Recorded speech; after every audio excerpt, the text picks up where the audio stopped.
நெல்லை மாவட்டத்தில் கல்லூரி மாணவிகள் நடத்திய சமத்துவ பொங்கல் விழாவில் மும்மதத்தைச் சேர்ந்த மத தலைவர்கள் கலந்து கொண்டனர். தமிழர் பண்டிகையாம் பொங்கல் பண்டிகை வரும் 15ஆம் தேதி கொண்டாடப்பட உள்ளது. இதற்கு தமிழக மக்கள் தயாராகி வரும் வேளையில் நெல்லை மாவட்டத்தில் உள்ள இக்னேஷியஸ் கல்வியியல் கல்லூரி மாணவிகள் சமத்துவ பொங்கல் கொண்டாடினார்கள். புத்தாடை உடுத்தி கல்லூரி வளாகத்தில் பொங்கல் வைத்து ஆடிப்பாடி மகிழ்ந்தனர்.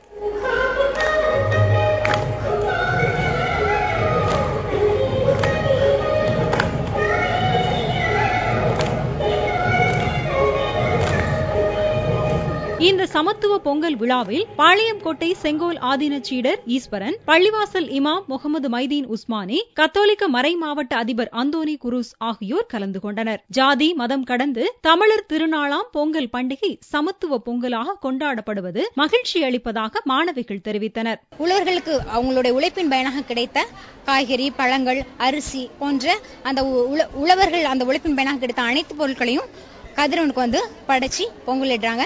இந்த பொங்கல் வந்து இந்துக்களோட பண்டிகை மட்டும் இல்லாம தமிழ் மக்களாகிய அனைவரும் இணைந்து கொண்டாடுற ஒரு சமத்துவ பொங்கல். இந்து, கிறிஸ்டின், முஸ்லீம் அப்படிங்கிற அந்த சாதி சமய வேறுபாடு இல்லாம எல்லாரும் சேர்ந்து இந்த பொங்கலை வந்து ரொம்ப மகிழ்ச்சியா பேரின்பத்தோட கொண்டாடிட்டு இருக்கோம். மாணவிகள் நடத்திய இந்த சமத்துவ பொங்கல் அனைவரையும் வெகுவாக கவரும் வகையில் அமைந்திருந்தது.